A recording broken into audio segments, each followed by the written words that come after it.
Welcome back to the second action-packed part of the O'Neill Highland Open. UK's own Russell Winter is now through to the final 16. The only thing standing between him and first place is a collection of the world's best surfers, all as hungry as hippos in a jar of marbles to take first. Waves, by their very nature, are transient and fickle forces of nature. That's just a posh way of saying that there's no waves left at Thurso East. So the contest, being as mobile as a cow being chased by a tiger, has moved here to Brim's Ness. The lure of Scotland's perfect uncrowded surf is undeniable, but you've got to be pretty hardy to survive the cold. Local legend Chris Noble has goose fat for skin. Here at Brim's Nest, there's essentially three main waves out here. You've got the bowl, the cove, and you've also got the point out in the corner there. It's really exposed. The point itself sticks right out past anywhere else on the stretch of coast, so if there's any swell at all going, the point out here picks up on any swells. These are pretty heavy waves. They come from really deep water and come into really shallow water really quickly, so if you're coming surfing here, it's best to have a little bit of experience underneath your belt, because it can be quite dangerous. This is it, round 5, Marquis of Queensberry. Stick up your jukes, mano-a-mano, head-to-head, toe-to-toe. 2 men in each heat, winner goes through to the quarterfinals, losers on your bike. Seasoned veteran Neko Padarat as an opponent. Russell Winter's got his work cut out. Lovely barrel on the start there, really jacking that turn. Cheeky 180 to finish. He's going to be very happy with that. It just turned off, you know. I sat out there for, I don't know, I guess about 9 minutes without catching a wave, and just had to start going on some of the smaller ones. Jihad Hodder taking advantage of this rising swell. We've had a couple of good waves come through and he's really made the most of that one. Royden Bryson, the South African's been on incredible form. He's cleaned up at the Board Masters before, maybe it's a UK thing.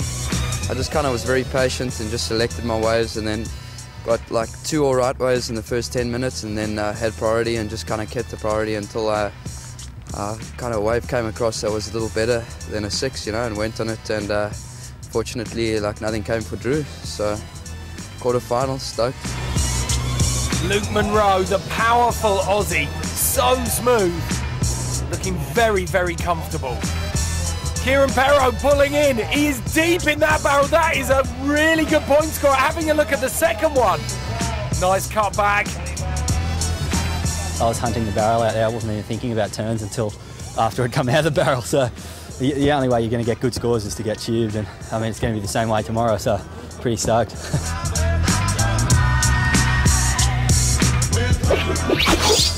You have the look of your mother. This is a 4-foot broadsword and it goes to the winner of the Highland Open.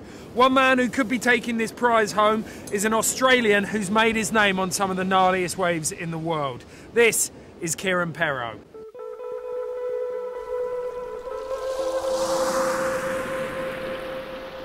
You're one of the jack of all trades as far as surfing's concerned.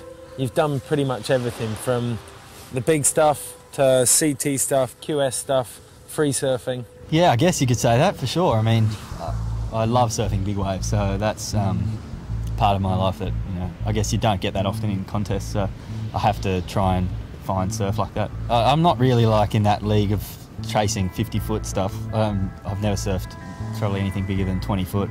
I love just more that, you know, 10 to 15 foot range where it's real hollow and just difficult sort of takeoffs, and that's what I love, just big hollow barrel. Shipsterns Bluff, the wave that really put you on an international standing of big wave surfers. A lot of people would probably argue that that's gnarlier and heavier than a 50-foot wave. Yeah, it's I guess it's real thick and ledgy, so yeah, it makes it, I mean, a 15-foot wave's maybe 15 foot wide too, so it's got some punch for sure. Who would you dread facing in the final? Is there anyone that you fear more than the rest? No, not really. What worries me is that I'm going to do the wrong thing. It's usually yourself that is the stumbling block, I think. Like, you let yourself down, you do the wrong thing, you make a mistake, and I don't know, no matter how much you like to blame anything else, it basically comes down to yourself.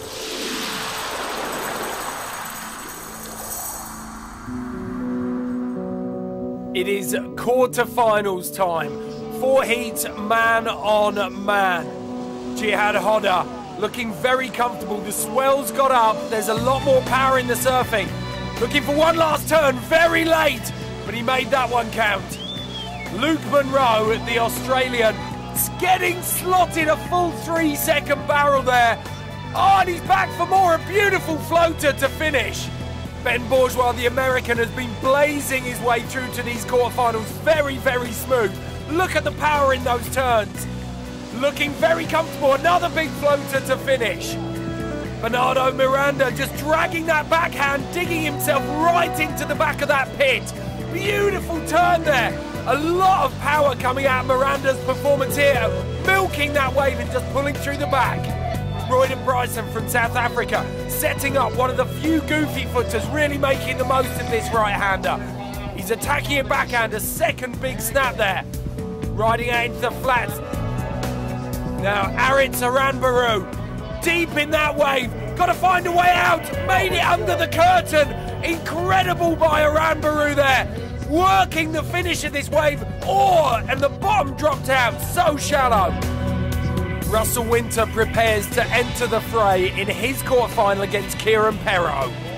I went out there and obviously wanted to get the good waves, but there wasn't too many, and with the heat was starved for waves, and none of us really had a high score. I screwed up one of my first ones, should have gone for it and pulled in. I let another one go, should have gone, and so I thought my heat was over and I'd given all my chances away, but as it was, towards the end of the heat, none of us had a really big score, and I had the highest one, was like 4 something, and all I knew is that I needed like a 4 something, and I literally just had to wait till the last sort of minute to wait for something that I knew that I could score it on, and it came, and I just thought, well, I've got to go this one, and luckily I sort of tucked under in the barrel a tiny bit, and another little tube sort of thing, and then a floater to the end, and I really went for it even at the end, and stoked to get through. It's a great result, and hope I can go one more and make the final, and who knows.